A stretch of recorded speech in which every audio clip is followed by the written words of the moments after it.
All right, I have three poems today. What can I do? The bombs are falling, the mortars are shelling, houses are falling, people are dying. What can I do? I didn't know that Ukraine had some modern, big, fancy apartment houses, 5 rooms with terraces like ones I once lived in. Now rubble with unlucky tenants blown up or buried alive. What can I do? People walking with a lifetime of possessions in one bag, carrying children and pets, leaving all behind as they flee death. What can I do? I never saw anything like this before. Vietnam, Iraq, Afghanistan were all newspaper wars with highlights at 7 p.m. This is real time and it is horrible. What can I do?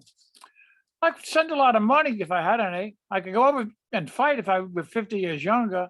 I could pray if I believed that it would work. What can I do?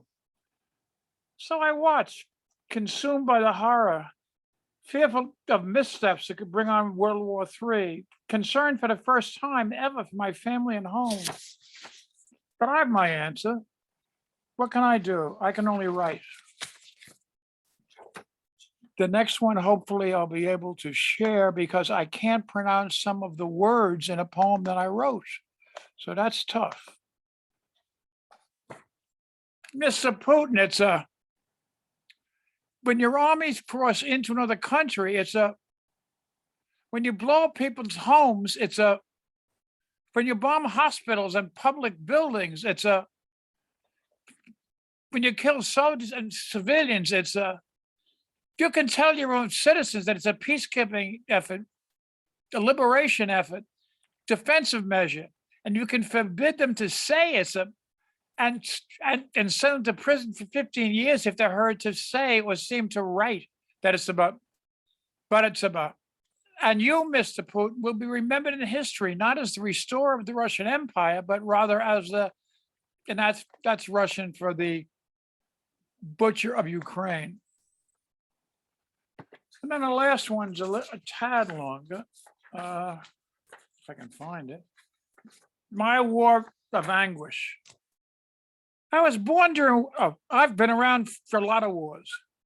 I was born during World War II and grew up rooting for us. The bad guys were trying to kill Americans. The whole country was united. It was okay to drop the atomic bomb in Japan, even if it meant killing millions of civilians, if it ended the war and saved American lives. Only later did I question its morality. Korea was a United Nations police action, or so we were told.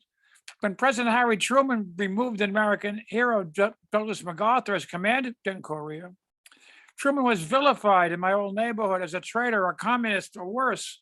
Only later did we understand the concept of civilian control of the military. Then as Vietnam became a trouble spot, we trusted the actions of Dwight Eisenhower and John F. Kennedy, both American World War II heroes. It was only when Lyndon Johnson began to expand the war became suspicious. We knew people were fighting and dying there. It survived the country with close friends coming home wounded and damaged, so it was confusing. Afghanistan wasn't confusing. It was giving harbor to the man who killed 3,000 Americans. But we didn't know that we'd be there for 20 years. And Iraq was a mistake, both going in on bad information and thinking that the country would be so loving and grateful. But so far, I've never been exposed to anything like this war in Ukraine. We see it on television, the horror, devastation, and brutality of war, like nothing we've ever seen in the other wars, through the magic of the internet, smartphones, and the president and the presence of American television journalists. One was killed yesterday. From all over Ukraine, we see rubble and death. We see war in front of our eyes, shown in the way that Ed Murray could only tell us about in World War II. I'm convinced that up until the United States and Russia both became nuclear powers, we would have just sent in the troops and ended the conflict. Now, that would start a nuclear war. So we just sit and watch in rage and tears and horror. Thank you for putting up with me.